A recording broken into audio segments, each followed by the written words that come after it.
Min Jae's fingers trembled as he gripped the crystal whiskey glass. His knuckles bone white against the amber liquid that burned slower than the rage simmering in his chest. The private booth of Seoul's most exclusive restaurant felt like a gilded cage, trapping him in a decision he never made, a date he never wanted, with a woman he'd sworn to never acknowledge. His mother had crossed a line this time, invoking his dead father's memory, weaponizing grief like a blade to his throat, forcing him into this humiliating charade. But what she didn't know, what no one could possibly understand, was that the woman walking through those restaurant doors in exactly 4 minutes would represent everything Min Jae had spent 3 agonizing years learning to hate. She would be black, and in Min Jae's shattered world, that single fact carried the weight of his father's blood, the echo of betrayal, and a darkness so consuming it had hollowed out whatever remained of his humanity.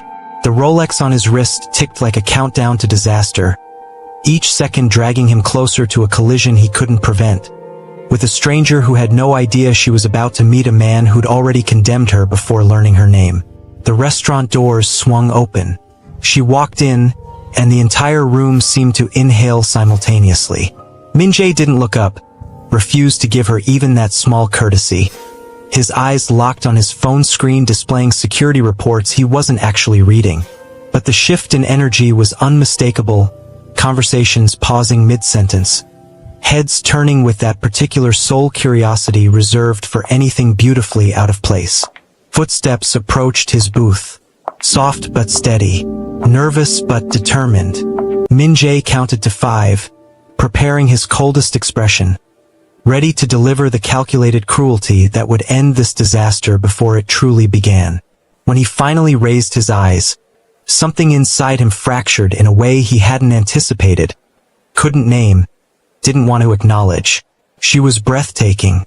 Her skin glowed like polished mahogany under the restaurant's soft lighting, luminous in a way that made everything around her seem washed out and lifeless. Deep brown eyes held a warmth that felt dangerously foreign in Min Jae's ice-cold world, a hopefulness that made his chest constrict with something uncomfortably close to shame. Box braids adorned with delicate gold beads cascaded past her shoulders in an elegant style that somehow felt both regal and approachable. And her dress, God, her dress was a masterpiece that stopped his breath for reasons he refused to examine. Clearly handmade, it was a stunning fusion that shouldn't have worked but somehow did. The structured elegance of a Korean hanbok blended seamlessly with vibrant Nigerian Ankara fabric in golds, deep blues, and sunset oranges. Art you could wear. Culture made visible. A declaration that said, I belong to 2 worlds and I'm not apologizing for either. For one unguarded second, Min Jae forgot to hate. Forgot the script he'd written in his head. Forgot everything except the undeniable fact that this woman was genuinely, devastatingly, impossibly beautiful. And that terrified him more than any rival gang ever could. Because beauty like that was dangerous. Beauty like that made you forget, made you trust, made you vulnerable. And the last time Min Jae had let himself be vulnerable around a beautiful black woman, his father had died screaming in a warehouse stained with gunfire and betrayal. 3 years ago. 3 years since Jasmine, Korean-American, brilliant, and deadly, had sold his family's secrets to rival gangs, orchestrated the ambush that left his father bleeding out while Min Jae screamed for help that came too late. His father's last words still haunted every dream. Don't become like me, Jaeya. Find something real. But how could he find anything real when trust felt like signing a death warrant? The warmth drained from Min Jae's face like water through a sieve, replaced by the familiar ice that had kept him safe, kept him strong, kept him alone. His features hardened into the mask that made enemies tremble and allies walk carefully. By the time she reached his table, by the time her hopeful smile landed on his cold expression, Min Jae had rebuilt every wall, reinforced every defense, and prepared to do what he did best. Destroy something beautiful before it could destroy him first. Hello, she said, her voice carrying a melodic accent that placed her somewhere between Seoul and somewhere far more colorful, her Korean careful but clear. She extended her hand, that heartbreaking smile still in place despite the ice radiating from across the table. "I'm Chinaza. It's very nice to meet you. Thank you for agreeing to this dinner." Her name felt like music Min-jae refused to hear. Her gratitude felt like a knife he wanted to twist. He stared at her outstretched hand for exactly 5 seconds. Long enough for hope to curdle into confusion. Long enough for her smile to falter at the edges. Long enough for the warmth in her eyes to flicker with the first shadows of doubt. Then he gave her the coldest, briefest handshake in the history of human interaction. His skin barely grazing hers before he pulled away as if burned. As if touching her any longer might contaminate him with whatever weakness she represented. "Min-jae," he said flatly in English, his voice carrying all the emotional warmth of a January morgue. And then he looked away, dismissing her completely, returning his attention to his phone as if she'd already ceased to exist. Chinaza stood frozen for a heartbeat, her hand still extended in the space where his had been, confusion blooming across her beautiful face like a bruise. She'd traveled 90 minutes by subway from her cramped student housing in Hongdae to get here. She'd spent her last spare money on fabric for this dress, stayed up 3 nights hand-sewing every stitch because she wanted to honor both her Nigerian heritage and her adopted Korean home.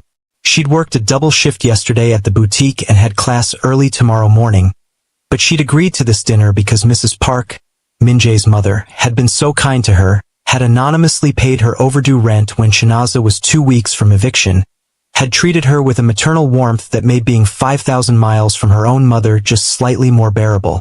But before we continue with what happened next, with the collision that would shatter both their worlds in ways neither could predict, if you're already hooked by this impossible meeting between a man drowning in hatred and a woman radiating hope, do me a favor.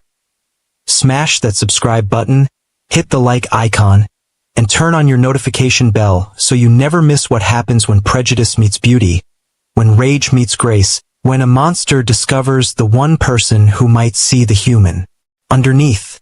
Because what's about to unfold will test everything you think you know about love, redemption, and second chances. Trust me, you don't want to miss a single second. Now back to the moment that changed everything. Slowly, Chinaza lowered her hand and slid into the booth across from him. Her movements careful, deliberate, as if she were approaching something wild and wounded.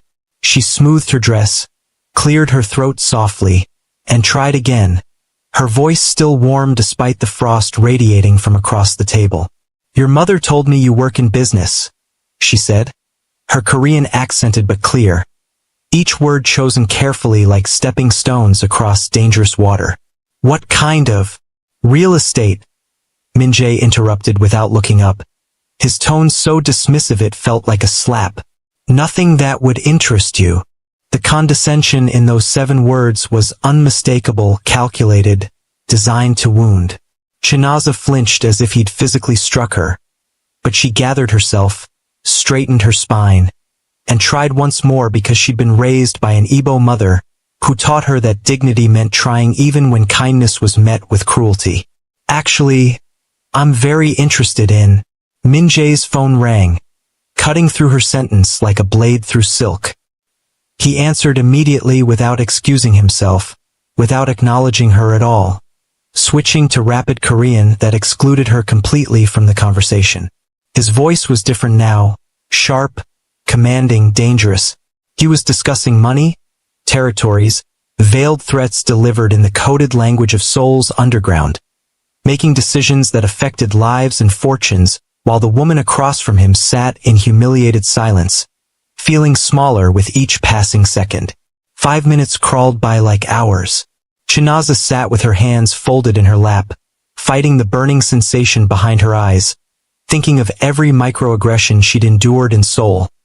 Strangers touching her hair without permission. The modeling agency that said her skin was too dark for Korean beauty standards. The elderly woman on the subway who'd pulled her grandson away from Chinaza as if her blackness was contagious. But this felt different. This felt personal. This felt like every fear she'd carried about never being enough, never being seen, never belonging anywhere crystallized into one brutal moment of rejection. When Min-jae finally ended the call, he didn't apologize. Didn't explain. Just signaled the server with a casual wave that demonstrated exactly how little this dinner, this woman, this moment meant to him. "We'll order now," he said in Korean to the approaching server, his tone bored, detached. "I have another appointment." They'd been here less than 15 minutes. Something inside Chinaza cracked. She'd been raised to respect elders, to honor social obligations, to give people grace even when they offered none in return. But there was a difference between grace and self-destruction, between kindness and allowing yourself to be erased. Her voice, when it came, was quieter than before but steadier, carrying the weight of a question she already knew the answer to. "Why did you agree to this dinner if you plan to treat me like I'm invisible?" Min-jae finally looked at her directly for the first time since that initial glance when she'd walked in. His eyes were empty, cold, cruel silver hair catching the chandelier light like frost, sharp features carved from marble. Everything about him screaming wealth, power, and absolute indifference to the pain he was causing. "My mother forced me," he said, each word dropping like stones into still water. "I made it clear I didn't want this. I don't have time for distractions." Distractions? Chinaza's voice cracked on the word. Tears she'd been fighting now pressing hot against her eyelids. "Or do you mean someone who looks like me?" The question hung in the air between them like smoke. Impossible to ignore, impossible to take back. The tables nearest them had gone quiet, other diners pretending not to listen while catching every word of this beautiful collision. This public dismantling of a woman who'd walked in glowing and was now visibly crumbling. Min-jae's jaw tightened. For a millisecond, so brief Chinaza almost missed it. Something flickered behind his eyes. Guilt maybe, recognition perhaps, but it vanished as quickly as it appeared, replaced by something harder, meaner, more deliberately cutting. "You're a student working part-time jobs," he said, his voice surgical in its precision, designed to dissect and destroy. "I run an empire worth billions of won. We exist in completely different worlds, and frankly, you wouldn't understand my life even if I bothered to explain it. This," he gestured vaguely between them, "was a mistake from the beginning. My mother means well, but she doesn't understand that some gaps are too wide to bridge." The words landed like physical blows, each one calculated to humiliate, to diminish, to erase. Chinaza felt something inside her shatter. Not her spirit, but her hope that this man might possess even a fraction of the humanity his mother clearly believed existed beneath that frozen exterior. Tears spilled down her cheeks before she could stop them, hot and shameful, and she hated herself for crying, hated him for being the kind of person who could sit there unmoved while watching someone break in front of him. She stood abruptly, her chair scraping against the floor with a sound that made every head in the restaurant turn toward their booth. Her hands trembled as she reached for her small purse, her vision blurred, her chest tight with the kind of pain that came from being seen and simultaneously rendered invisible, from being judged not for who you were but for what you represented to someone else's broken psyche. But before she left, before she gave him the satisfaction of watching her run, Chinaza did something that surprised even herself. She bowed, deeply, lower than necessary. In Korean culture, the depth of a bow communicated respect, but an excessively deep bow from someone clearly wronged communicated something else entirely. It highlighted shame, emphasized the moral failing of the person receiving it, turned deference into an accusation more powerful than any words could achieve. When she rose, her eyes met his for the last time, and her voice, though thick with tears, carried a clarity that cut through his defenses in ways his whiskey never could. "You're right. We do live in different worlds. Mine has kindness in it. I hope whatever pain you're carrying stops destroying you someday. Because right now, it's making you destroy everyone else around you." Then she turned and walked toward the restaurant exit, her posture straight despite the tears streaming down her face, her Ankara-adorned dress catching light with every step, her braids swaying with a dignity that Min-jae found himself unable to look away from even as he desperately wanted to. The restaurant remained silent except for the soft click of her heels against marble. Every patron watching this beautiful woman exit with her head held high despite obvious devastation. And then, as if choreographed, every eye swiveled back to Min-jae with expressions ranging from disgust to pity to confusion about what kind of man could sit there unmoved after causing such visible pain. Min-jae forced himself to look at his phone, to appear unbothered, to maintain the ice-cold facade that had protected him for 3 years. But his hands shook as he lifted his whiskey glass, and the amber liquid trembled like his certainty was trembling.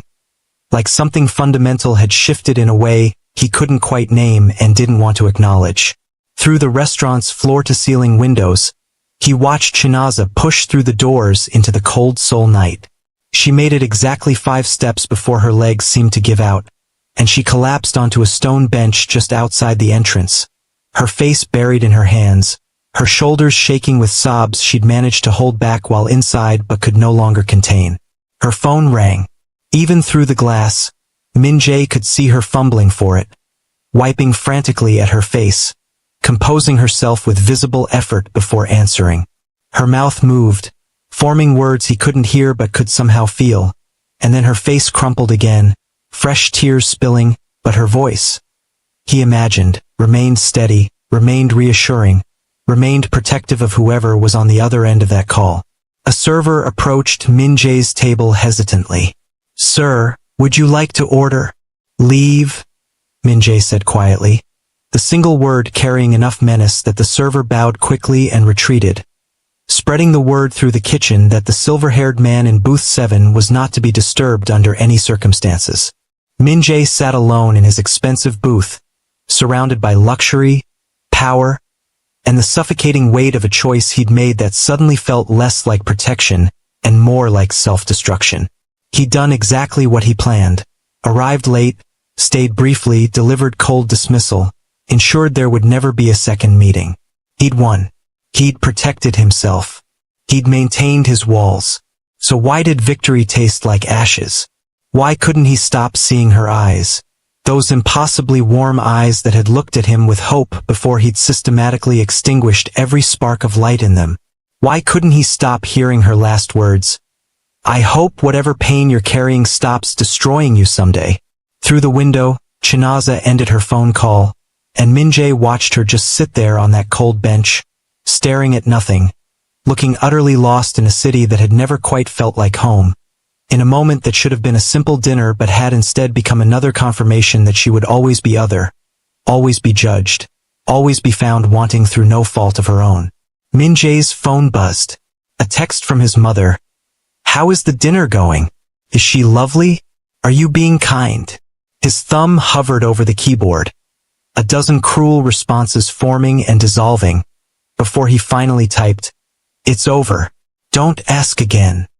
He threw cash on the table. Far more than the meal cost, far more than necessary, as if money could somehow purchase absolution for sins that had nothing to do with economics and everything to do with the rot growing where his heart used to be. Then he stood, straightened his suit jacket, and walked toward the exit with the same commanding presence that made people step aside, made servers bow, made rivals think twice before challenging him. But when he pushed through those doors into the night air, when he passed within 3 feet of Chinaza still sitting on that bench with tears drying on her cheeks and exhaustion written across her beautiful face, he didn't stop, didn't apologize, didn't acknowledge her existence beyond a brief, barely perceptible hesitation in his stride that she was too lost in her own misery to notice. His driver opened the Mercedes door, and Min-jae slid into the back seat, into the leather interior that smelled like money and isolation, into the world he'd built where feelings were weaknesses and vulnerability was a death sentence. "Home, sir?" the driver asked. "Yes," Min-jae said, his voice empty, automatic. But as the car pulled away from the curb, as the restaurant lights faded behind them, Min-jae found himself turning to look through the rear window, found himself watching Chinaza's small figure on that bench growing smaller and smaller until Seoul's night swallowed her completely, and something in his chest, something he'd thought died 3 years ago in a warehouse filled with his father's blood, twisted painfully, insistently, refusing to be ignored no matter how much whiskey he planned to pour on it when he got home. The penthouse, when he arrived, was exactly as he'd left it. Immaculate, expensive, and completely lifeless. Floor-to-ceiling windows showcased Seoul's glittering skyline, but the view felt hollow tonight, like looking at a beautiful painting of a city rather than actually living in one. Min-jae poured himself another whiskey, his fourth, fifth, and stood at those windows, staring at nothing, seeing everything. Seeing Chinaza's hand extended in greeting and his deliberate refusal to meet it with anything but contempt. Seeing her smile falter and die like a flower touched by frost. Seeing her tears, those tears he'd caused with surgical precision, with calculated cruelty, with the same ruthless efficiency he applied to destroying business rivals and consolidating power. His phone buzzed again. Not his mother this time, but Tae-hyun, his second-in-command, his childhood friend, the closest thing Min-jae had to family besides Mrs. Park. "Boss, we've got a situation in Itaewon. The Russian crew is pushing back on the new territory lines. Need you to make a call." Min-jae handled it in 3 minutes, delivered threats in a voice so cold it could freeze blood, made promises of consequences so severe that grown men would lose sleep, negotiated from a position of absolute power because that's what he did. That's who he was, that's all he had left. When he hung up, Tae-hyun sent a follow-up text. "How was the dinner mother forced you into?" "As disastrous as expected." Min-jae stared at the message for a long moment before typing. "Handled. Won't be an issue again." But when he set the phone down, when he returned to staring at Seoul's skyline with a glass of whiskey burning his throat, he couldn't shake the feeling that he'd handled something far more significant than a business negotiation tonight. He'd handled a woman with dreams and struggles and a family 5,000 miles away counting on her. He'd handled someone's daughter, someone's hope, someone who'd walked into that restaurant believing, however naively, that people could surprise you, that strangers could be kind, that the world might be gentler than her experiences had taught her to expect. And he'd proven her wrong in the cruelest way possible. The whiskey glass cracked in his grip. Not shattered, just a hairline fracture spreading like veins through crystal, like the fractures spreading through whatever remained of his conscience. Min-jae set it down carefully, his hand coming away wet with whiskey and a thin line of blood from where a shard had cut his palm. He watched the blood well up, dark and real, and thought about his father bleeding out in that warehouse while Min-jae screamed for help that never came fast enough. Thought about Jasmine's beautiful face, her warm laugh, the way she'd called him Appa like family before she'd sold that family for 30 pieces of silver, and a guarantee of protection from the very gangs who'd murdered his father with information she'd provided. And he thought about Chinaza, who looked nothing like Jasmine beyond the melanin in her skin, who came from an entirely different world, who'd done absolutely nothing to deserve his hatred except exist in a body that reminded him of his worst day, his deepest loss, his most profound failure to protect what mattered. 3 years he'd been running from that warehouse. 3 years he'd been building walls, accumulating power, becoming the kind of man his father had begged him not to become. And tonight, he'd just proven that his father's dying wish, find something real, would remain forever unfulfilled because Min-jae had systematically destroyed his own capacity to recognize real when it walked into a restaurant wearing Ankara fabric and hope. His mother called. Min-jae let it ring through to voicemail, unable to face her voice, her disappointment, her questions about a dinner that should have been simple and had instead become another piece of evidence that her son was disappearing into something cold and unreachable. The voicemail notification blinked. Against his better judgment, Min-jae played it. His mother's voice, thick with tears. "Jaya, Mrs. Kim from church just called me. She heard from her daughter who works at that restaurant. She told me what happened, what you did, how you treated that sweet girl. I don't even know who you are anymore. Your father would be so ashamed. I'm ashamed." That beautiful young woman came all the way from Hongdae after working a double shift. She wore a dress she made with her own hands because she wanted to honor both her culture and ours. She was nervous but hopeful, and you destroyed her. For what? Because she reminds you of Jasmine? Because your pain is so precious that everyone else must suffer for it? I raised you better than this. I thought I raised you better than this. A long pause, filled with the sound of his mother crying. And then, you have a choice, Min-jae. You apologize to that girl. Properly, sincerely, face to face, or you've lost me too. I won't watch my son become a monster just because he's too afraid to heal. The voicemail ended. The penthouse fell silent except for the sound of Seoul's traffic 40 floors below and Min-jae's ragged breathing as something inside him, something he'd kept carefully locked away for 3 years, began to crack and crack and crack. Min-jae didn't sleep. He stood at those floor-to-ceiling windows until Seoul's skyline began to pale with approaching dawn, until the whiskey bottle sat empty beside him, until exhaustion made his eyes burn but his mind refused to quiet, refused to stop replaying Chinaza's face in an endless, torturous loop. Her hope transforming into confusion, her confusion hardening into pain, her pain crystallizing into something worse. Disappointment.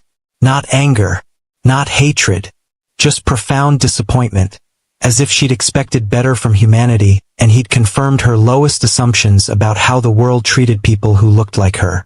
When his phone buzzed at 6 a.m. with business reports requiring his attention, Min-jae handled them mechanically, his voice steady and cold despite the chaos churning beneath his skin.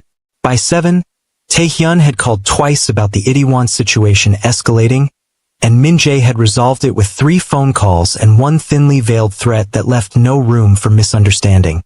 By 8, he'd showered, dressed in a fresh suit, and looked exactly like the powerful man who commanded Seoul's underground, except for his eyes, which carried shadows that no amount of expensive skincare could hide. His assistant knocked on his home office door. "Sir, your mother is here. She says." "I know what she says," Min-jae interrupted, his voice flat. "Send her in." Mrs. Park entered like a storm in elegant clothing. Her silver-streaked hair pulled back, her expression carrying the kind of fury that only mothers could wield, the kind that bypassed all defenses because it came wrapped in love and therefore hurt infinitely more than any enemy's attack ever could. "Don't," she said before Min-jae could speak. "Don't you dare try to explain or justify what you did last night. I didn't raise a man who treats people like garbage because they remind him of his pain. I didn't sacrifice everything to give you opportunities just to watch you become exactly what your father feared." "Father feared weakness," Min-jae said, his voice controlled, measured. "He feared trust. He feared you becoming him." Mrs. Park's voice cracked like thunder, tears streaming down her face in a way that made Min-jae's chest constrict painfully. He spent his whole life building an empire on fear and violence, and it killed him. His last words weren't about the business or revenge or power. They were about you finding something real, something that mattered beyond money and territories and the endless cycle of hurt we inflict because we're too broken to heal. She moved closer, her hand reaching up to touch Min-jae's face with a gentleness that felt like accusation. "That girl, Chinaza, do you know anything about her? Do you care?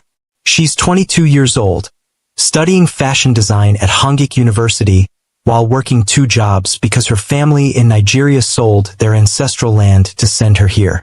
Their land, Jaya, the ground their ancestors are buried in. She sends 70% of everything she earns back home to pay for her siblings' education. She volunteers every Saturday teaching Korean children about African culture, even though she faces discrimination daily. And she agreed to meet you, a complete stranger, because I showed her kindness once. And in her culture, gratitude isn't just words, it's action." Mrs. Park's fingers trembled against his cheek. "She's extraordinary, and you treated her like she was nothing, like her black skin was a crime she committed by existing." Min-jae pulled away from his mother's touch, moving back to his windows, his fortress, his isolation. She looked like Jasmine. She looked nothing like Jasmine except for melanin. His mother's voice rose to a pitch Min-jae had never heard, raw and desperate. Jasmine was Korean American. Chinaza is Nigerian. Jasmine spoke perfect English and Korean. Chinaza speaks Igbo and is still learning our language. Jasmine was a liar and a traitor. Chinaza is a young woman trying to survive in a country that treats her like a curiosity at best and a threat at worst. The only thing they share is the color of their skin. And you using that as justification for cruelty makes you no better than every racist who's ever made Chinaza feel like she doesn't belong. The word racist landed like a physical blow. Min Jae had called himself many things over the past 3 years. Monster, cold, ruthless, broken. But hearing his mother say that word, applying it to him with tears streaming down her face, made something inside him crack wider, made the whiskey and sleeplessness and carefully maintained walls suddenly feel insufficient against the truth he'd been running from. "I know what I am," he said quietly, his voice barely above a whisper. "Then change it." Mrs. Park moved to stand beside him at the window, both of them staring at Seoul waking up below. At a city full of people living and loving and hurting and healing in ways Min Jae had forgotten were possible. "You have 2 choices, my son. You find Chinaza, you apologize properly. Not with money or power or any of the tools you use to control your world, but with genuine remorse and humanity, or you lose me. I mean it, Jaya. I will not watch you destroy yourself and innocent people because you're too afraid to acknowledge that Jasmine was one person, one betrayal, one tragedy that you're using to justify a lifetime of hatred." She turned to face him fully, her hands gripping his shoulders with surprising strength. "Your father died asking you to find something real. Maybe that girl crying on a bench last night while lying to her mother that everything was fine. Maybe she's your chance. Maybe she's the universe giving you an opportunity to become someone who deserves the second chance at life you got when that warehouse didn't claim you too. Or maybe she's just a young woman who deserves an apology from the man who made her doubt her worth. Either way, you owe her this." Mrs. Park released him, stepping back with the exhausted posture of someone who'd fought a battle she wasn't sure she could win. "I'm leaving now. When I see you next, you'll either be my son again, or you'll be a stranger who shares my blood but nothing else that matters." She walked to the door, paused with her hand on the handle, and delivered her final blow without turning around. "Find out everything about her, Min Jae. Not to manipulate or control but to understand. Learn who Chinaza really is. Then decide if you can live with what you did to her. I already know I can't." The door closed with a soft click that felt louder than any slam could have been. Min Jae stood alone in his office, surrounded by expensive furniture and emptiness. And for the first time in 3 years, he let himself feel something beyond rage and grief. He let himself feel shame. Deep, burning, inescapable shame that no amount of power or wealth could purchase away, that no business victory could erase, that no whiskey could drown. He picked up his phone, dialed a number he rarely used, his private investigator, a man who could find information on anyone, anywhere, for the right price. "I need everything on someone," Min Jae said when the man answered. "Chinaza Okafor, Nigerian student at Hongik University. I need her class schedule, her work schedule, her background, her family situation. Everything. But quietly. She doesn't know I'm looking, and I want it to stay that way. How deep do you want me to go, boss?" Min Jae closed his eyes, seeing Chinaza's face again. Her hope, her pain, her dignity even in devastation. Deep enough that I understand who she really is. Not what she represents to me, but who she actually is when nobody's projecting their trauma onto her existence. "Give me 48 hours. The investigator was efficient. 24 hours later, a thick folder arrived at Min Jae's penthouse by secure courier, and what he found inside made the shame in his chest expand into something closer to self-loathing. Chinaza Okafor, 22 years old, from Owerri in Imo State, Nigeria. Scholarship student at Hongik University's fashion design program, ranked 3rd in her class of 120 students despite working 25 hours weekly at a Gangnam boutique and another 15 hours on weekends selling handmade accessories at Hongdae markets. Monthly income, approximately 1.2 million won. Monthly expenses sent home to Nigeria, 850,000 won. Supporting her parents and 3 younger siblings, 2 brothers and a sister, all still in school. Rent for her tiny Goshawan, 400,000 won monthly, recently 2 weeks overdue before an anonymous payment cleared the debt. Min Jae's mother. Of course, he kept reading each detail another indictment. Chinaza volunteered every Saturday at a community center in Itaewon, teaching Korean children about Nigerian culture, music, and art. She'd faced discrimination at 3 modeling agencies who told her she was beautiful but not Korean beautiful, that her skin tone wouldn't photograph well for Korean markets, that perhaps she should try international modeling instead. She'd been denied 2 part-time positions despite qualifications, with managers offering vague excuses that barely masked their discomfort with hiring a black employee in customer-facing roles. Her professors' evaluations painted a picture of extraordinary talent, innovative, technically brilliant, possesses unique cultural perspective that enriches our program, resilient despite facing challenges many students never encounter. One professor had written, "Chinaza represents the future of Korean fashion, the ability to honor tradition while embracing global influences. Her work isn't fusion, it's conversation between cultures, and it's breathtaking." There were photographs. Chinaza laughing with friends at Hongdae cafes, her smile so genuine it made Min Jae's chest ache.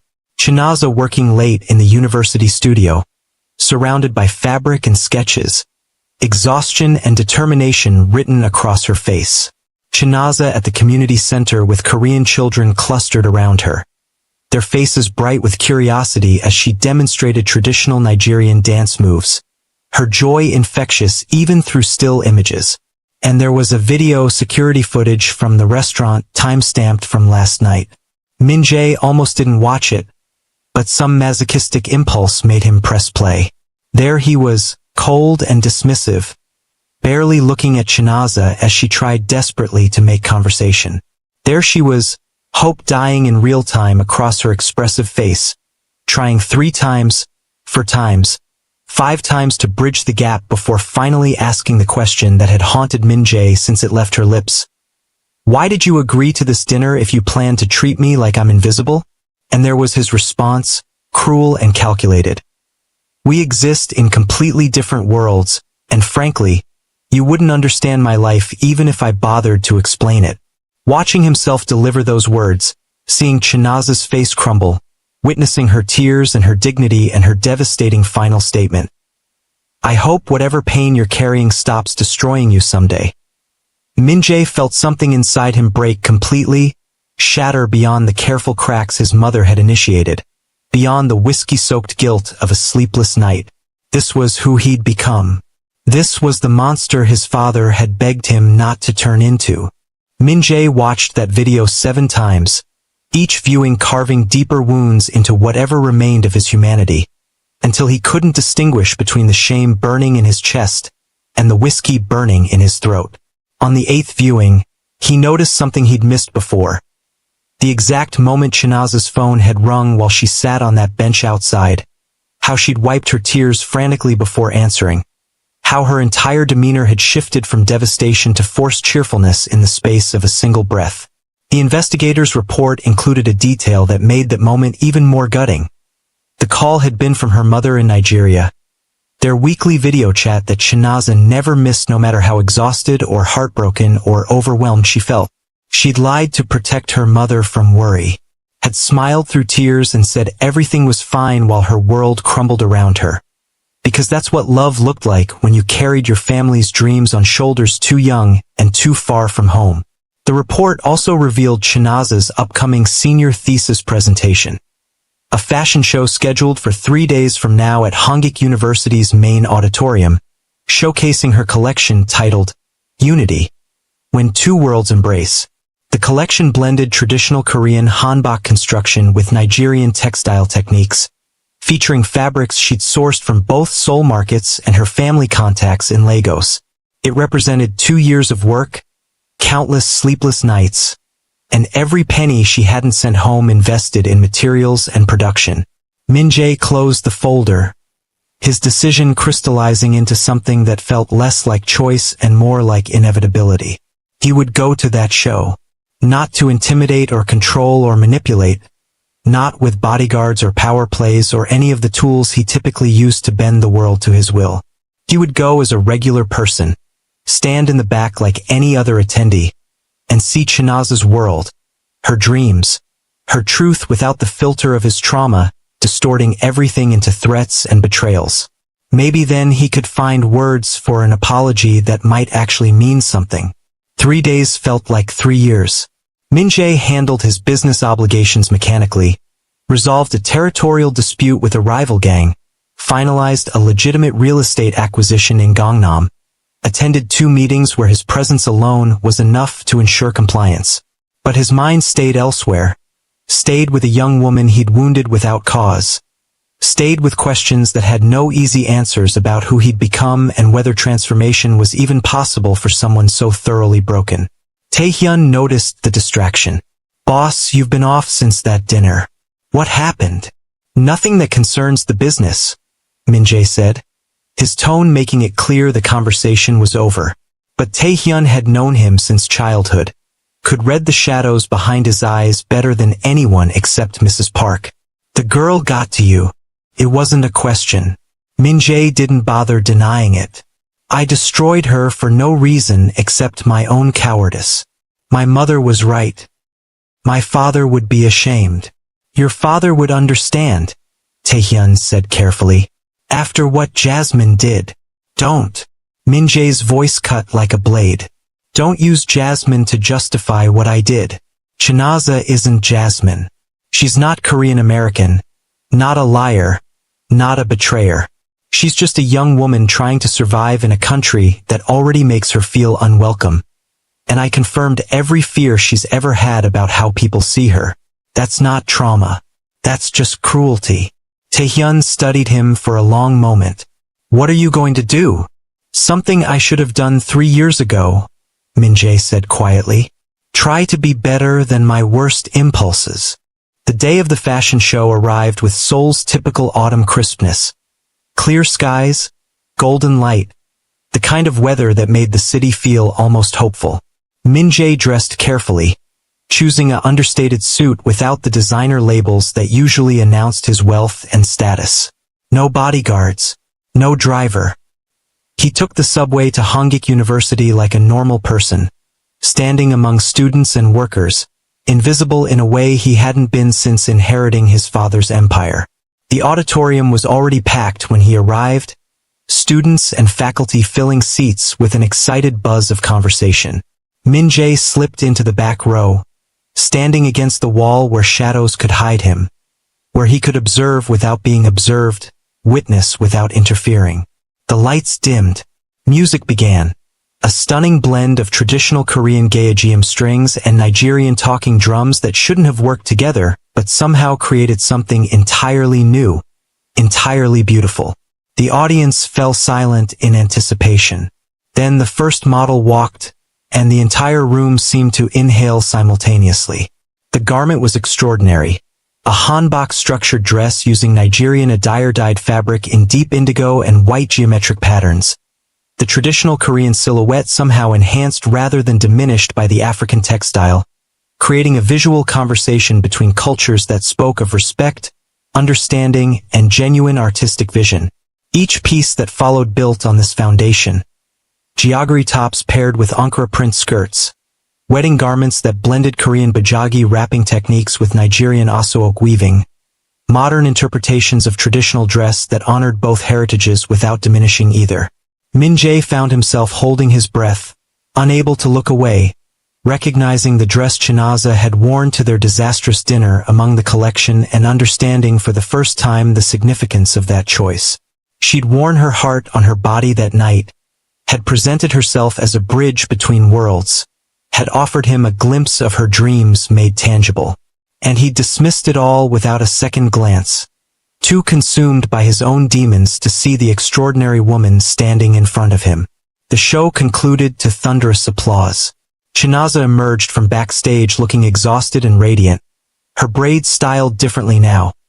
Pulled back to reveal her face fully, gold beads catching stage lights. Her smile genuine despite obvious nervousness. She'd done it. Against every obstacle, every microaggression, every person who'd told her she didn't belong, she'd created something undeniably brilliant. And right now, watching her take her bow while the audience rose to their feet in appreciation, if you're feeling even a fraction of the emotion coursing through this moment, if you're invested in whether Min-jae can possibly redeem himself, whether Chinaza will ever trust again, whether two broken people from different worlds can find healing together, then do me a favor. Hit that subscribe button, smash the like icon, because what happens next will determine whether love can truly conquer prejudice, whether redemption is real or just a beautiful lie we tell ourselves. Don't miss a single second of this transformation. Now back to the moment that changes everything. The applause continued, washing over Chinaza in waves of validation she desperately needed, confirmation that her vision mattered, that her voice belonged in Korean fashion conversations, that being different could be a strength rather than a liability. Tears streamed down her face. Happy tears this time, healing tears, the kind that washed away some of the pain Min-jae had inflicted 3 nights ago. Then the Q&A session began, and everything shifted. A middle-aged man in the third row stood, a known fashion critic whose reviews could make or break emerging designers in Seoul's competitive industry. His expression carried the particular condescension that people often wielded when disguising prejudice as intellectual discourse. While the technical execution is competent, he began, his voice carrying to every corner of the auditorium, one must question whether African aesthetics truly belong in Korean fashion. Our traditional garments carry centuries of pure cultural history. Hanbok represents our heritage, our identity. This mixing, he gestured dismissively toward the displayed garments, feels less like innovation and more like dilution. Are we so eager to abandon our roots that we'll blend them with anything foreign and call it progress? The room went silent, uncomfortable silent, the kind of silence that preceded either confrontation or cowardly retreat. Chinaza's face, so joyful moments before, transformed into something harder, more guarded, preparing for a battle she'd fought too many times already.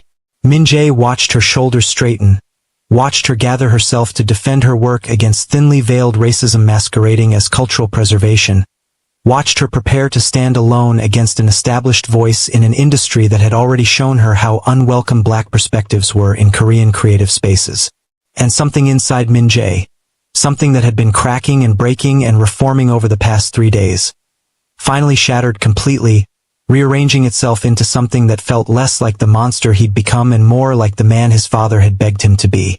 Before Chinaza could respond, before anyone else could speak, Min-jae's voice cut through the silence from the back of the auditorium, clear and strong and carrying the authority of someone accustomed to being heard.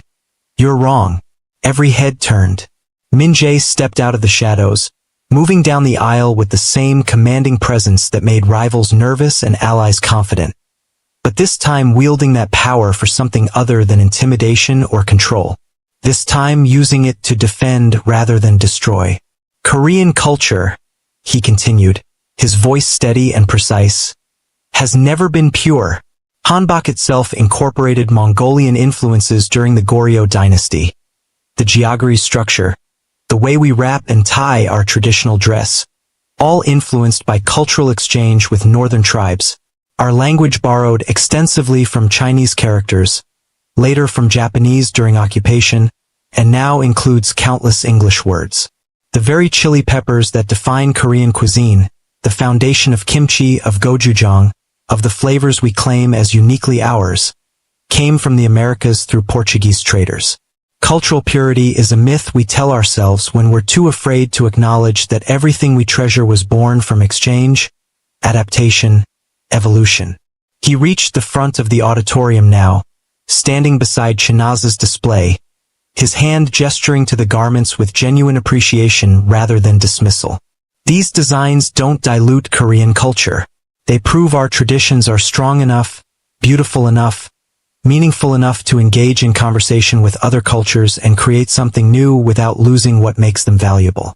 This, he touched the fabric of a hanbok-structured dress in Nigerian attire, isn't abandoning our roots. It's demonstrating that our roots run deep enough to support growth, change, collaboration.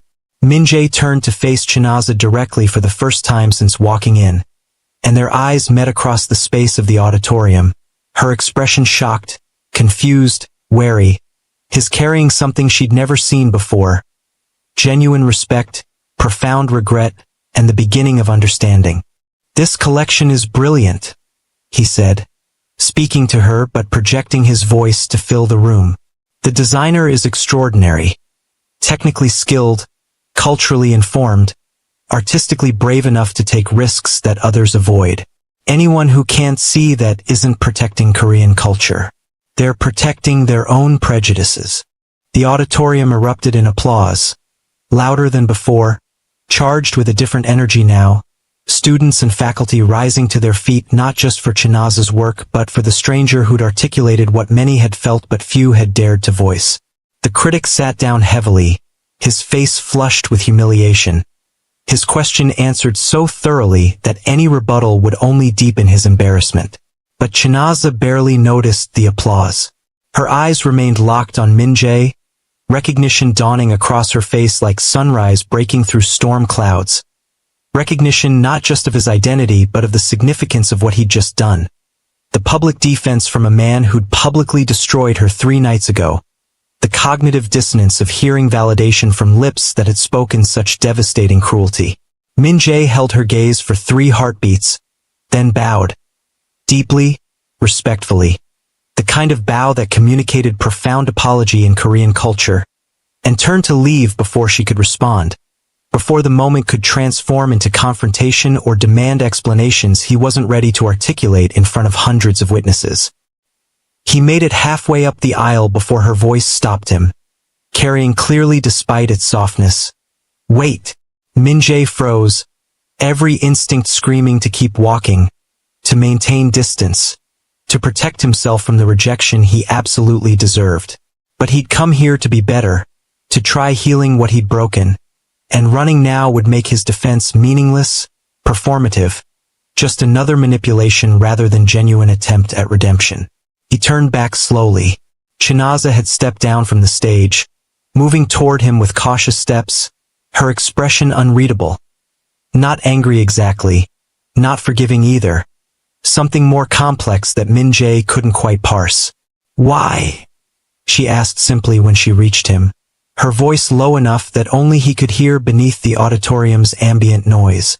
"Why defend my work after what you said to me? After how you treated me?" Min-jae's throat felt tight, words he'd rehearsed for 3 days suddenly inadequate in the face of her direct question. Her unflinching gaze that demanded truth rather than pretty lies or convenient explanations. "Because you deserved better than what I gave you that night. Because your work is genuinely extraordinary. Because I was wrong. About you, about everything. And I needed to say so publicly since I wounded you publicly." "That's not an answer," Chinaza said, her eyes searching his face for something he wasn't sure he could provide. "That's just more words. You're good with words. You used them like weapons 3 nights ago." She was right. Min-jae took a shaky breath, aware that students were watching this exchange with undisguised curiosity, that whispers were spreading through the auditorium about the silver-haired stranger confronting the designer, that this moment was becoming spectacle whether he wanted it to or not. "Can we talk?" he asked quietly. "Not here. Somewhere private.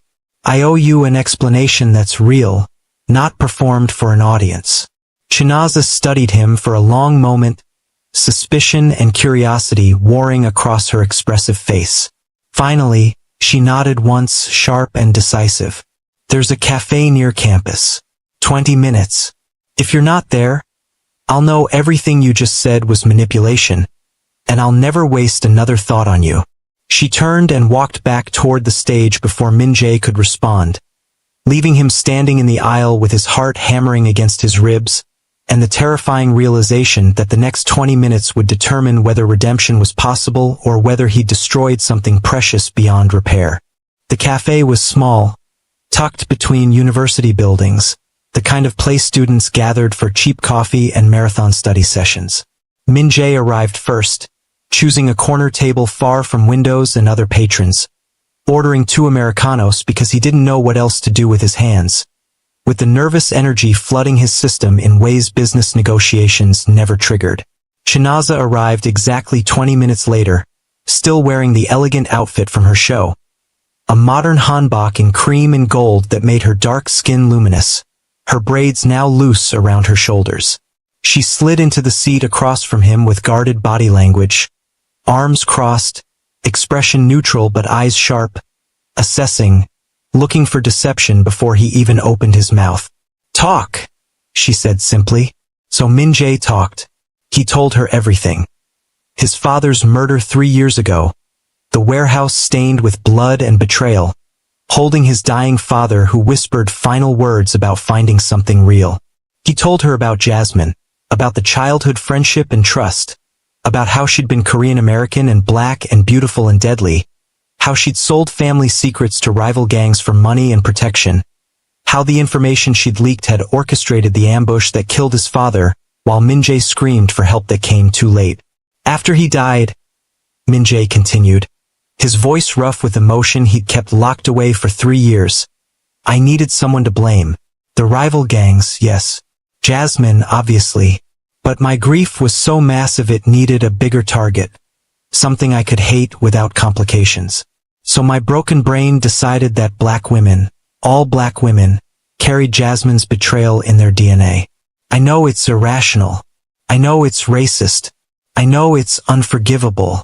But pain doesn't follow logic, and trauma doesn't care about fairness. Chinaza's expression remained neutral, but her eyes glistened with unshed tears. Not for him, Min-jae understood, but for the universality of grief weaponized into hatred, for how many people throughout history had turned their pain into prejudice and called it justified. When I saw you walk into that restaurant, Min-jae forced himself to continue. You were so beautiful it took my breath away. For 1 second I forgot to hate. I forgot my script. I just saw you. This radiant woman who'd clearly put enormous care into her appearance, who was nervous but hopeful, who represented possibility rather than threat. And that terrified me more than any business rival ever could. Because beauty like that, hope like that, it makes you forget, makes you trust, makes you vulnerable.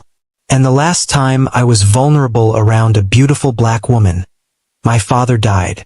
He paused, fighting for composure, for words adequate to the magnitude of his failure. So I panicked. I rebuilt my walls in real time and hurt you deliberately, systematically, with surgical precision designed to make sure you'd never try reaching me again. I treated you like you were nothing because I needed you to be nothing, needed to prove to myself that you were just another threat, another potential betrayal, another reason to stay frozen and safe and alone. Chinaza's tears spilled over now, tracking down her cheeks in silent rivers that made Min-jae's chest ache. Do you have any idea? She said, her voice trembling but steady. How many times people have made me feel worthless because of my skin?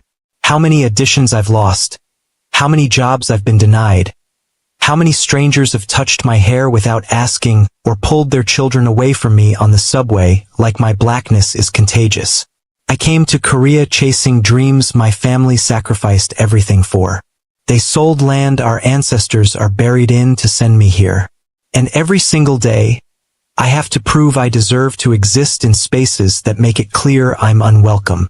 She leaned forward, her eyes burning into his with intensity that made Min-jae unable to look away. That night at the restaurant, I didn't need you to love me or even like me. I just needed you to see me as human, as Chinaza, not as a representative of every black woman who's ever existed, not as Jasmine's ghost, not as your trauma made visible, just as me. A 22-year-old woman far from home, working herself to exhaustion, trying desperately not to fail the people who gave up everything so I could chase something they'll never experience themselves. I know. Min-jae whispered, his own tears falling now, hot and shameful. I see you now, Chinaza. I see exactly who you are.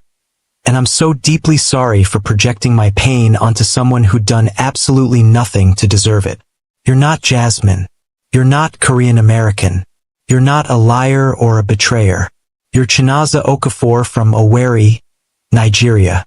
You're a brilliant designer, a devoted daughter and sister, a kind person who teaches children and works 2 jobs and creates beauty that bridges cultures. You deserved so much better than what I gave you. Chinaza wiped her tears roughly, her expression hardening. Your apology doesn't erase what you did. It doesn't fix the fact that I cried myself to sleep that night, or that I lied to my mother on the phone because I couldn't bear her knowing that someone made me feel worthless again. Words are cheap, Min-jae, especially from someone who used them like weapons. I know, he said again, feeling the truth of her words like physical blows. I'm not asking for forgiveness. I'm just asking for a chance to prove I can be better than my worst impulses. Not through money or power or any of the tools I usually use to control outcomes, but through genuine change, through learning who you really are, through becoming someone who deserves to exist in the same world as someone as extraordinary as you. Chinaza shook her head slowly, fresh tears falling. I don't know if I can trust that. I don't know if I can risk believing you're sincere only to have you destroy me again when something triggers your trauma. I've been hurt too many times to be naive about people's capacity for change. Then don't trust me, Min-jae said, his voice raw with desperation and honesty. Test me. Give me impossible tasks. Watch me fail and learn and try again. I'm not asking you to hand me forgiveness or trust. I'm asking you to let me earn it, slowly, painfully, with proof rather than promises. If I fail, you walk away knowing you gave me more than I deserved. If I somehow succeed, maybe we both discover that transformation is possible even for people as broken as me. The cafe hummed around them. Students laughing, espresso machines hissing, life continuing in blissful ignorance of this quiet conversation that felt like the pivot point between Min-jae's past and whatever future might be possible if Chinaza granted him grace he hadn't earned and didn't deserve. Finally, after a silence that felt eternal, Chinaza spoke. I accept your apology, but I don't forgive you yet. Forgiveness isn't a gift I hand you because you asked nicely and cried pretty tears. It's something you earn through sustained action, through proving your words translate into genuine change, through becoming someone who sees my humanity without needing a crisis to remember I possess it. Relief and terror flooded Min-jae in equal measure. What can I do? How do I earn it? Chinaza stood, gathering her bag, preparing to leave. Learn about me, about where I come from, about Igbo culture, Nigerian history, what it means to be black in Korea. Read our literature. Watch our films. Understand why your words cut so deep. If you want my forgiveness, start by educating yourself about the humanity you dismissed so easily. She moved toward the cafe exit, then paused, looking back at him with an expression that carried both pain and possibility. And Min-jae, stop using your trauma as permission to wound others. Your father's death was a tragedy. What you did to me was a choice. Own the difference. Then she was gone, leaving Min-jae alone with cold Americanos and the monumental task of becoming someone worthy of the second chance she'd offered. A chance he swore to himself, to his father's memory, to whatever redemption might look like, that he wouldn't waste. Min-jae started that very night. Not with grand gestures or expensive gifts, the tools he'd relied on his entire life to solve problems and bend situations to his will, but with something far more uncomfortable. Genuine effort to understand a world he'd never bothered examining before.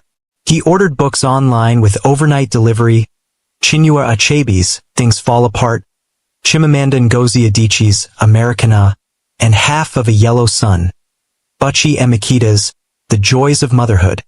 He found Igbo language learning apps and stumbled through basic phrases with pronunciation so terrible it would have been comedic if the stakes weren't so devastatingly high. He watched Nollywood films late into the night, absorbing storytelling styles and cultural references that felt completely foreign yet somehow deeply human in their exploration of family, loyalty, sacrifice, love. He researched Igbo traditions, the importance of community over individualism, the reverence for ancestors and elders, the intricate social protocols around respect and reciprocity that made Chinaza's agreement to that disastrous dinner even more significant. She'd agreed out of gratitude to his mother, honoring a debt of kindness according to cultural values that prized such obligations. And he'd repaid that grace with cruelty calculated to wound. The shame sat heavier with each new piece of understanding. Days became weeks. Min-jae managed his business obligations with his usual efficiency, but his nights belonged to education, to transformation, to slowly dismantling the prejudices he'd built like fortresses around his grief. He found online communities of Koreans learning about African cultures, discovered Korean-African cultural exchange programs he'd never known existed, read articles about the experiences of Black people in Korea that made his chest tight with recognition of patterns he'd perpetuated without conscious thought. He never contacted Chinaza directly during this time, respecting the boundary she'd established, proving through absence that he understood this wasn't about manipulating her into forgiveness but about genuine internal change whether she ever witnessed it or not. But he thought about her constantly, wondered if she was sleeping better, if her fashion show success had opened doors she'd been knocking on for years, if she still carried the wounds he'd inflicted, or if they'd started healing in his absence. 6 weeks after the cafe conversation, Min-jae's Igbo language tutor, a Nigerian graduate student studying at Seoul National University, mentioned that one of his friends knew Chinaza, that she'd been nominated for a prestigious fashion award recognizing emerging designers who brought fresh perspectives to Korean fashion. The award ceremony was in 3 days. Min-jae made a decision that felt both terrifying and inevitable.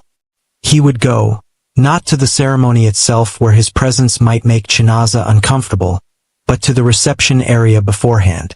He would deliver a gift he'd been working on for weeks, something that demonstrated understanding rather than wealth, effort rather than power. The gift was simple.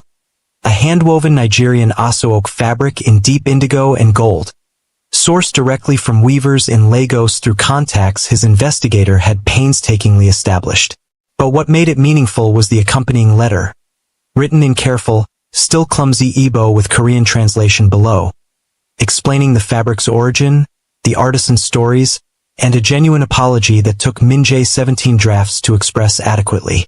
The letter's final paragraph, translated from his halting Igbo, read, "Chinaza, you told me to learn about your world, to understand why my words cut so deeply.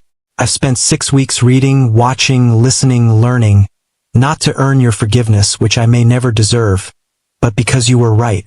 I dismissed an entire culture, an entire people's humanity, because my pain needed a target bigger than one person's betrayal. I'm learning that Nigerian culture, Igbo culture specifically, values community, respects sacrifice, honors the obligations of gratitude and kinship in ways that make my individualistic cruelty even more unforgivable. You came to that dinner honoring my mother's kindness according to values I've only begun to understand. I repaid that honor with violence disguised as indifference. I'm sorry. I'm learning. I'm trying to become someone who deserves to exist in the same world as someone as extraordinary as you. Whether you ever forgive me or not, thank you for demanding I be better. Thank you for seeing me clearly enough to know I could be." Min-jae arrived at the award venue 2 hours early, left the package with Chinaza's name at the reception desk, and turned to leave before courage could abandon him. But a familiar voice stopped him cold. "Min-jae." He turned slowly. Chinaza stood 10 feet away, having arrived early herself, wearing a stunning dress she'd clearly designed. A modern interpretation of both Korean and Nigerian formal, where that somehow captured elegance from both traditions without diminishing either. She looked breathtaking, successful, more confident than the nervous woman who'd walked into that restaurant 2 months ago. "I didn't expect to see you here," she said carefully, her tone neutral but not hostile, curious rather than defensive. "I was just leaving," Min-jae said quickly. I didn't come to make you uncomfortable. I just wanted to drop off. The fabric and letter? Chinaza interrupted, a small smile playing at the corners of her mouth. The receptionist called me. She said a nervous man with silver hair left something and insisted I receive it before the ceremony. Min-jae's face heated with embarrassment. I should go. This is your night. You shouldn't have to deal with.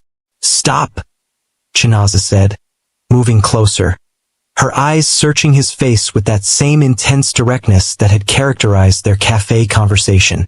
Stop assuming you know what I need or don't need. Stop making decisions for me. She was right. Again. Min-jae fell silent, waiting, letting her control this moment because control was the one thing he'd stolen from her 2 months ago and hadn't yet learned to consistently return. I heard about what you've been doing, Chinaza said softly. Seoul's Nigerian community is small. Word spreads when a powerful Korean man starts attending Igbo language classes, buying our literature, asking genuine questions about our culture instead of treating us like curiosities or threats. People talk, Min-jae, and they've been talking about you. Min-jae's heart hammered against his ribs. I wasn't doing it for recognition. I was doing it because you were right. I needed to understand what I'd dismissed. I know, Chinaza said, and something in her expression softened fractionally. That's why it matters. You didn't announce it publicly, didn't use it to manipulate me into forgiveness. You just did the work, quietly, consistently, for weeks. She stepped closer still, close enough that Min-jae could smell her perfume. Something warm and slightly spicy that made his chest ache with longing for proximity he hadn't earned. My Igbo professor mentioned you're in her beginner class. She said you're terrible at pronunciation but you show up early, stay late, ask thoughtful questions. She said you're learning like someone whose life depends on it. It does, Min-jae said quietly, the truth escaping before he could filter it. Not my biological life, but any life worth living. You made me realize I'd been existing as a ghost haunting my father's empire, letting grief poison everything I touched. Learning about your culture, your world. It's been learning how to be human again. Chinaza's eyes glistened with tears she didn't try to hide. You hurt me so deeply, Min-jae. Made me doubt myself in ways that took weeks to recover from. I'm not sure I can ever fully forget that pain. I don't expect you to forget, Min-jae said, his own voice thick with emotion. I just hope that someday maybe the good memories can outnumber the bad. That I can prove through sustained action that the man who wounded you was the worst version of someone capable of being better. You're already proving it, Chinaza whispered. That's what terrifies me, because I'm starting to believe you're sincere. And believing in people who've hurt you is the scariest thing in the world. The reception area buzzed around them. Other nominees arriving, photographers setting up, the machinery of a prestigious event unfolding. But Min-jae could only see Chinaza, could only hear her words that felt like absolution he hadn't dared hope for. I'm falling for you, he admitted, the words tumbling out raw and unfiltered. I know I have no right to these feelings after what I did. I know it's completely inappropriate and selfish and possibly just my guilt trying to make itself feel better.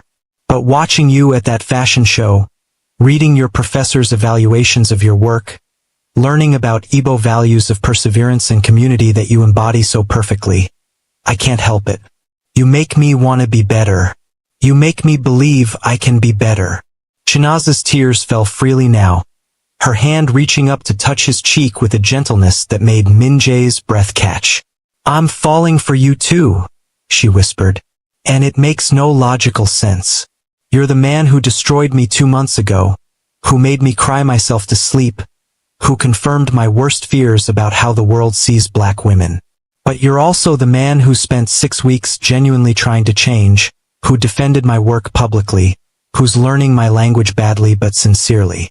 I don't know how to reconcile those versions of you. Maybe you don't have to reconcile them, Min-jae said, covering her hand with his, marveling at the warmth of her skin, the trust implicit in her touch.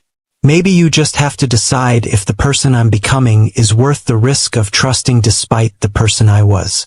Before Chinaza could respond, the ceremony coordinator called her name, announcing 5 minutes until the program began.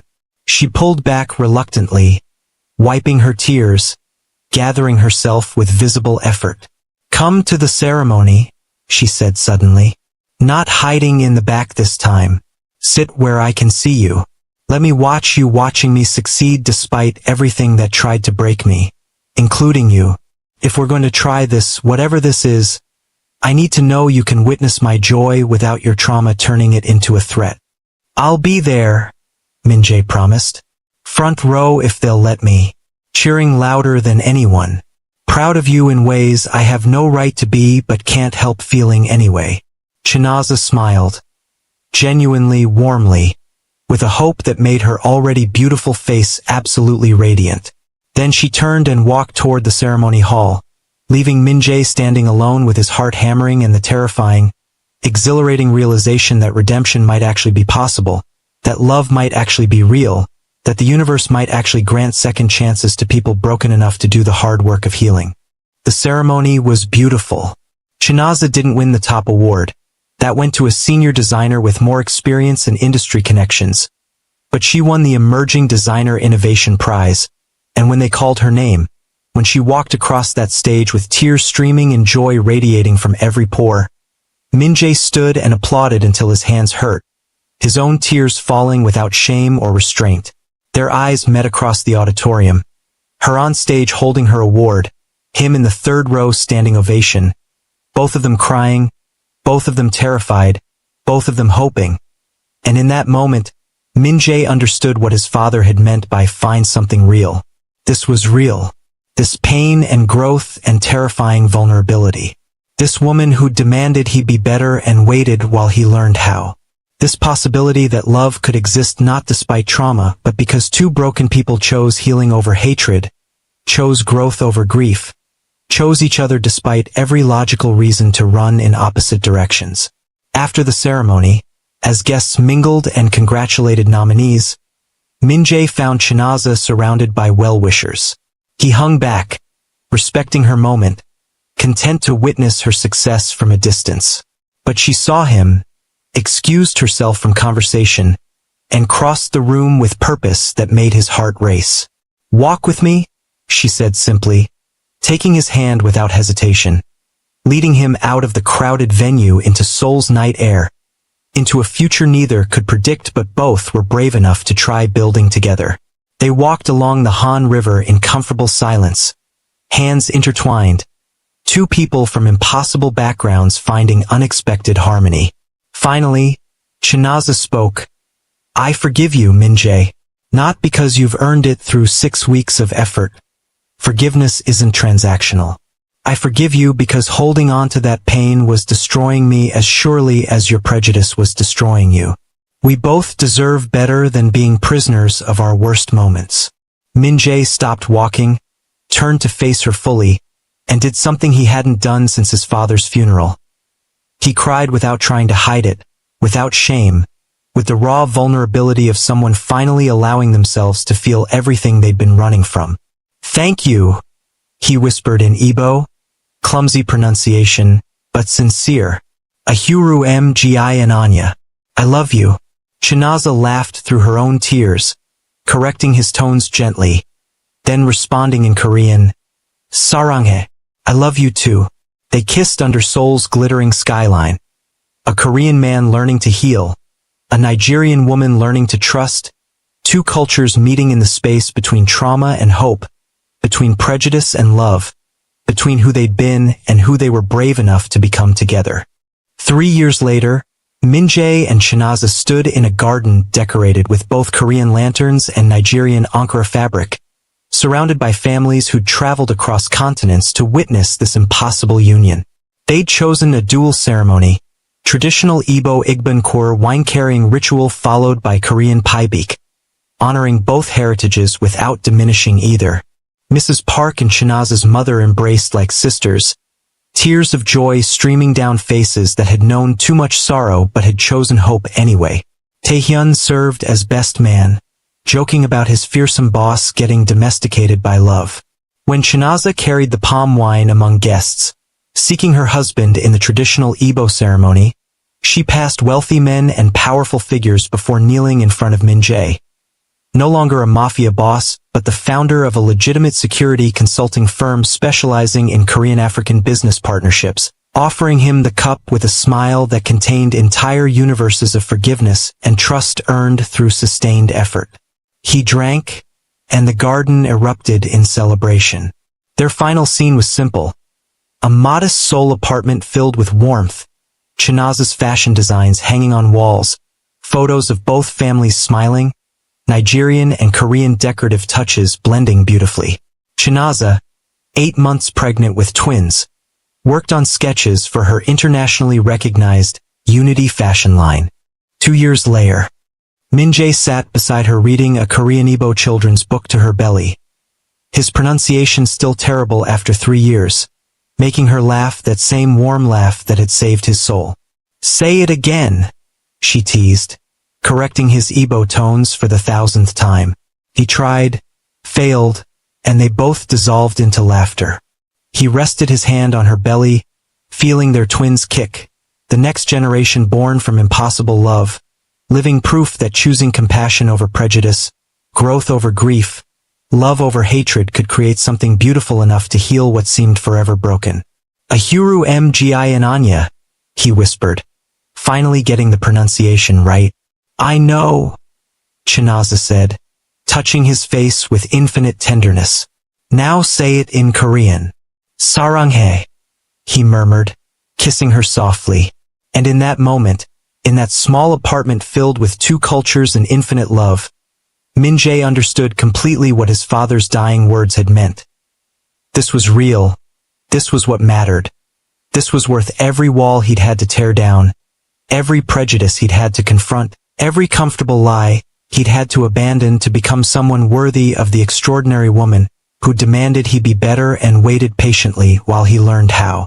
Love didn't erase his trauma, didn't delete Chinaza's pain, didn't magically solve the complexities of cross-cultural relationships or eliminate the prejudices still thriving in the world around them. But choosing love, every single day, through difficulty and doubt and the hard work of sustained transformation, that could heal what hate had broken, that could build bridges where walls once stood, that could prove that redemption wasn't just a beautiful story people told but a lived reality for those brave enough to believe that people, despite their worst moments, despite their deepest wounds, despite every reason to give up on each other, could choose to become better, together. If this story moved you, if you believe in second chances and the power of genuine transformation, do me one final favor. Hit that subscribe button, turn on your notification bell so you never miss stories that matter, smash that like button, and share your thoughts in the comments section. Have you ever had to forgive someone who hurt you deeply? Have you ever had to earn forgiveness after being your worst self? Tell me your stories. Share this video with someone you love, someone who needs to hear that redemption is real, that love can heal what hate has broken, that transformation is possible when we're brave enough to do the uncomfortable work of becoming better. Thank you for watching this journey. Thank you for believing that people can change. Thank you for being here,